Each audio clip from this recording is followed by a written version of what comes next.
औज़ुबिल्लाहिमिनश्शैतानिर्रजीम बिस्मिल्लाहिर्रहमानिर्रहीम अस्सलाम वालेकुम।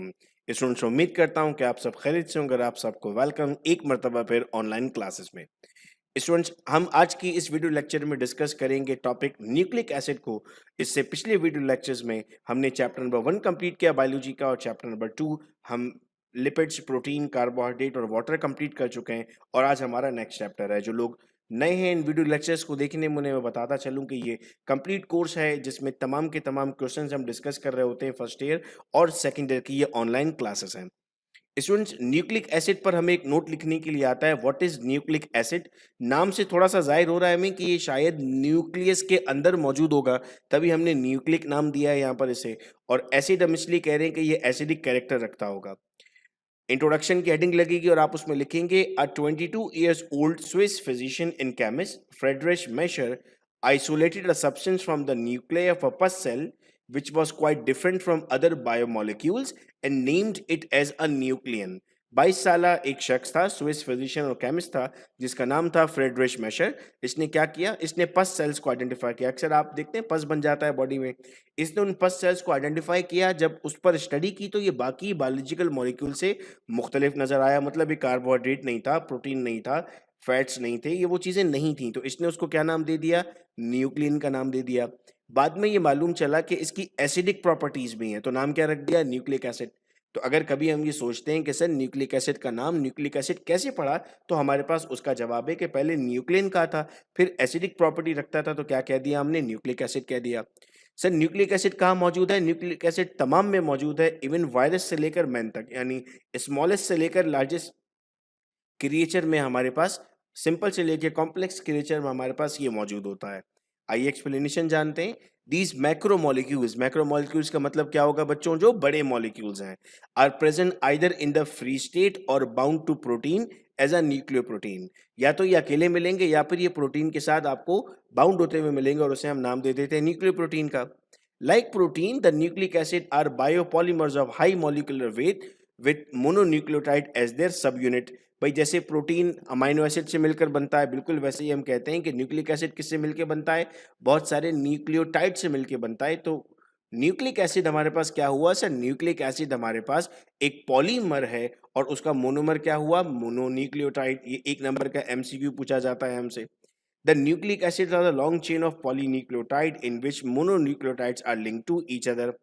अब कितनी तरह के होते हैं सर? हमारे पास दो तरह के होते हैं। नाम जरूर सुना होगा हमने, डीएनए और आरएनए।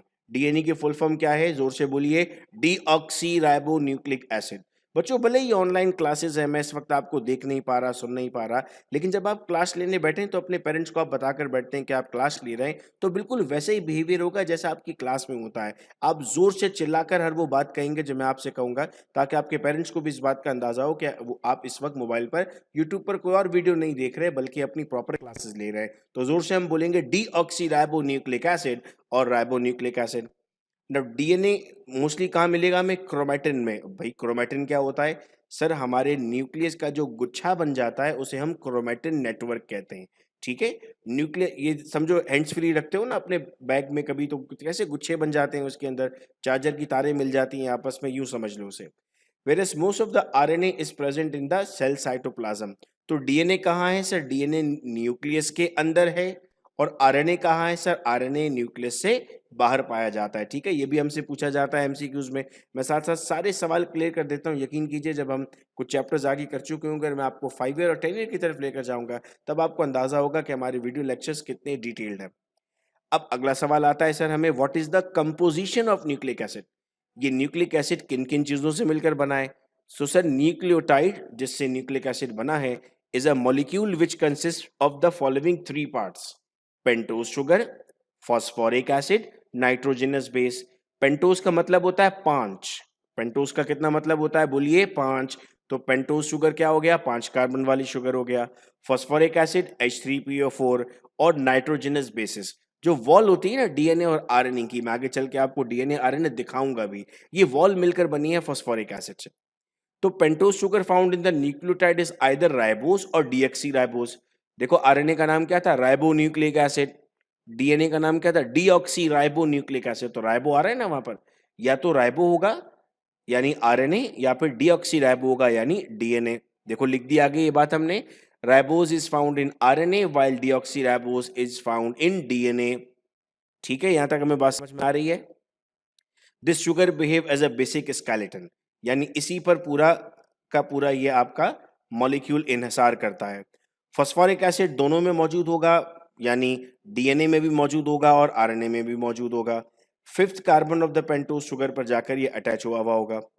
अब दो तरह की नाइट्रोजनस बेस होंगी, एक को हम नाम देंगे स्टूडेंट्स प्यूरीन और एक को हम नाम देंगे पायरिमिडीन। तो भाई प्यूरीन क्या होता है और पायरिमिडीन क्या होता है, आइए अब ये भी हम साथ में पढ़ लेते हैं। प्यूरीन में शामिल है एडेनिन और गवानिन, पायरिमिडीन में शामिल है साइटोसिन, थायमीन और यूरेसिल। ये नाइट्रोजनस बेसिस के नाम हैं। आपका डीएनए और आरएनए किस बुनियाद पर आप फर्क कर रहे होते हैं, इन्हीं नाइट्रोजनस बेसिस की बुनियाद पर आप फर्क करते हैं। नेक्स्ट क्वेश्चन बेटा यहां से पूछा जाता है, हाउ न्यूक्लियोटाइड्स आर फॉर्म्ड। भाई न्यूक्लियोटाइड बनता कैसे है, ठीक है, तो हम हेडिंग लगा देंगे formation of nucleotide. Formation of nucleotide takes place in two steps, दो स्टेप्स में ये कंप्लीट होगा। पहले स्टेप में क्या होगा, nitrogenous base combined with the pentose sugar at it first carbon. Nitrogenous base pentose sugar के पहले कार्बन पर लगेगी और नाम क्या होगा, nucleoside. At the second step the phosphoric acid combined with the fifth carbon, नाम क्या हो जाएगा, न्यूक्लियोटाइड। तो अगर मैं आपसे पूछता हूं व्हाट इज न्यूक्लियोसाइड, तो आप कहेंगे सर अगर पहले कार्बन पे राइबोज शुगर लगेगी तो न्यूक्लियोसाइड है, और फिर पांचवें कार्बन पे फॉस्फोरिक एसिड लग जाएगा तो वो न्यूक्लियोटाइड बन जाएगा। अच्छा जी, मोनोन्यूक्लियोटाइड क्या होता है। Generally, nucleotides are found in the nucleic acid as polynucleotide, but they are found as mono and di। खास हम देखते हैं तो हमें बहुत ज्यादा मिलते हैं ना, पॉली मिलता है हमें, पॉली मतलब होता है ज्यादा, लेकिन बहुत जगहों पे हम एक भी देखते हैं, एक को क्या कहेंगे मोनो और दो को क्या कहेंगे di. Mononucleotide exist singly in the cell or as a part of other molecule, या तो अकेला होगा या फिर कंबाइन हुआ हुआ होगा। These are not the part of DNA और RNA, some of these is extra phosphatase group. ये डीएनए और आरएनए का पार्ट नहीं होते, कभी कभार इनके साथ एक फॉस्फोरस एक्स्ट्रा लगा होता है। एटीपी का नाम तो सुना होगा ना आपने, एडिनोसाइन ट्राइफॉस्फेट, इसे हम करेंसी ऑफ द सेल भी कहते हैं, यानी ये हमारे लिए सेल में करेंसी के तौर पे काम करती है। जैसे पैसे होते हैं, यूं समझ लें कि आपकी बॉडी का पैसा होता है ये, ठीक है। It is unstable molecule and carry energy from place to place within the cell. ATP से क्या बन जाता है, एडीपी। एडिनोसाइन ट्राइफॉस्फेट से क्या बन जाता है, एडिनोसाइन डाइफॉस्फेट, और उससे एनर्जी मिलती है हमें। अब सर ये डाइन्यूक्लियोटाइड क्या होता है, sometime two nucleotide are covalently bounded together to form a dinucleotide. एक अकेला था तो मोनोन्यूक्लियोटाइड कहा था, मिल गया तो डाइन्यूक्लियोटाइड बन गया। एग्जाम्पल क्या है, निकोटीनामाइड एडिनाइन डाइन्यूक्लियोटाइड। जो नाम आप देख रहे हो ना NAD, ये चैप्टर नंबर 11 में जब हम जाते हैं तो वहां पर हमें मिलता है, तब हम बड़ा परेशान रहते हैं क्या चीज है। भाई कुछ भी नहीं है, ये डाइन्यूक्लियोटाइड है। आपको एग्जाम्पल के लिए याद रखना है, एग्जाम्पल का MCQ पूछा जाता है, the following is an example of dinucleotide, जवाब होगा nicotinamide adenine dinucleotide. Nicotinamide is a vitamin constituent. The two nucleotides are linked by phosphate of one another. Nicotinamide एक विटामिन का कॉन्स्टिट्यूएंट है। अब पॉलीन्यूक्लियोटाइड क्या होगा सर, पॉली का मतलब होगा एक से ज्यादा। Genetic information is encoded in a nucleic acid molecule in a particular and simple fashion. Four different nucleotides make up each informational nucleic acid molecule. There are three letters in the genetic code, और इसे हम क्या नाम देते हैं sir, इसे हम नाम देते हैं पॉलीन्यूक्लियोटाइड का। अब मोस्ट कॉमन क्वेश्चन आता है डिफरेंस बिटवीन का, write down difference between DNA and RNA. DNA और आरएनए के दरमियान हमें फर्क बताना होता है। आइए जानते हैं डीएनए और आरएनए में क्या फर्क है।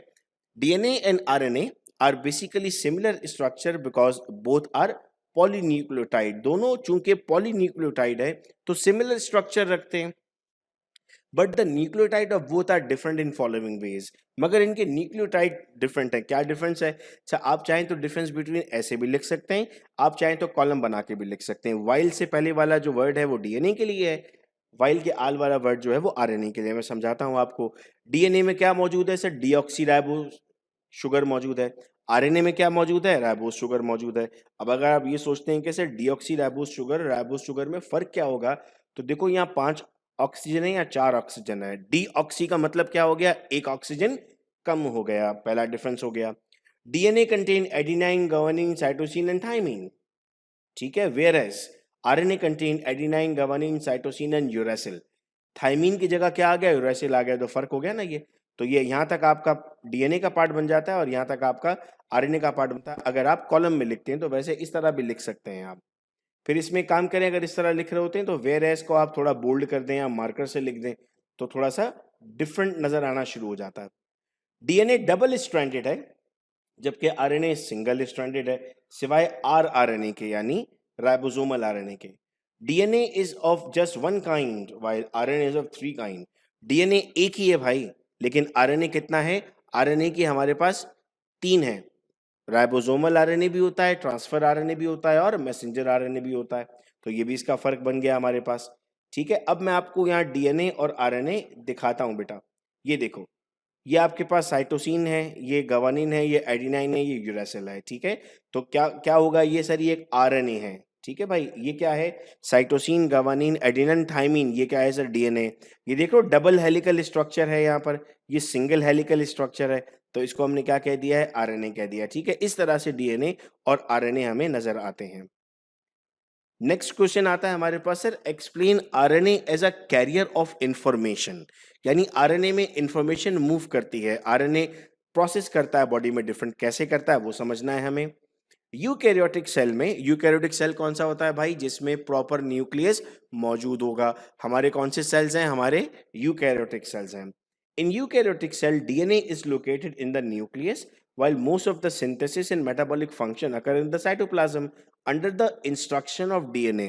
इसको यूं समझो कि मैं अगर एक जगह का प्रिंसिपल हूं, तो मैं प्रिंसिपल हूं तो एक रूम में बैठूंगा, काम तो सारे बाहर होंगे, लेकिन मेरी इजाजत मांगी जाएगी। मेरा कोई सेक्रेटरी होगा जो बार बार आएगा, मुझसे पूछेगा और वापस जाएगा। तो मतलब कहने का ये हुआ कि डीएनए प्रिंसिपल है जो कमरे के अंदर बैठता है, लेकिन काम तो बाहर हो रहा है और प्रिंसिपल की इजाजत के बगैर नहीं हो सकता। Therefore, DNA requires some intermediate molecule that carry information from DNA to cytoplasm। इसीलिए हमें एक ऐसा कोई चाहिए ना जो ट्रांसपोर्ट करे। अब मैं तो बार बार उठ के प्रिंसिपल तो नहीं जाएगा बाहर, हेड मिस्ट्रेस तो नहीं जाएंगी बाहर, कौन हेड ऑफ द डिपार्टमेंट तो नहीं जाएगा बाहर, कौन जाएगा? कोई एक बंदा होगा वहां पर। यूं समझ लीजिए वो बंदा कौन है? वो बंदा आरएनए है। ठीक है, genetic information flow in a cell from DNA to mRNA यानी messenger RNA then to cytoplasm in 2 steps. अब सपोज करो प्रोटीन बनाना है, तो प्रोटीन बनाएगा कौन? राइबोसोम्स बनाएंगे। ठीक है, इजाजत किसकी लेनी है? डीएनए की लेनी है। लेने कौन आएगा? आरएनए आएगा। तो 3 चीजें इन्वॉल्व हो गई। ठीक है, अपना जहन बना लें कि डीएनए न्यूक्लियस के अंदर मौजूद है। पहले स्टेप को हम नाम दे रहे हैं transcription. In this step, information contained in a specific segment of DNA is copied to RNA। DNA ये सारी इंफॉर्मेशन भेज देता है किसको? आरएनए को, कि तुम आगे दे आओ। और वो जो ये मैसेज लेकर जा रहा है उसे हम नाम क्या दे देंगे? मैसेंजर आरएनए कह देंगे हम उसे। तो हमने क्या कह दिया? The RNA which perform this process is called as a messenger RNA. अच्छा जी, it carries information from the nucleus to the ribosomes. ये बात भी मैं उम्मीद कर रहा हूं समझ में आ रही है हमें। अब अगला, in this step, 2 other types of RNA, that is transfer RNA and ribosomal RNA, translate the information of messenger into the specific sequence of amino acid which help to synthesize। जैसे ये मैसेंजर आरएनए वहां जाता है, वहां पे 2 नए तरह के आरएनए खड़े होते हैं, टीआरएनए और आरआरएनए। इनका काम क्या है सर? इनका काम ये है कि उस मैसेज को ट्रांसलेट करेंगे। तभी तो स्टेप का नाम क्या रखा हुआ है हमने? ट्रांसलेशन। इसमें लिखा गया था तो क्या नाम रख दिया? ट्रांसक्रिप्शन। इसमें ट्रांसलेशन। ठीक है, मैं उम्मीद कर रहा हूं कि बात हमें समझ में आ रही है। अगर हमें अच्छा सा समझ में आ जाता है तो हम कमेंट जरूर करें कमेंट बॉक्स में, ताकि मुझे ये अंदाजा हो कि जो मैं आपको पढ़ा रहा हूं आप उसे अच्छे तरीके से समझ भी पा रहे हैं। ये देखो डायग्राम बनाकर दिखा दी मैंने आपको कि इधर सारा डीएनए मौजूद है, यहाँ पर आपके पास मैसेंजर आरएनए आता है और वो ये पूरा प्रोसेस करवाता है। करना काम राइबोसोम को है।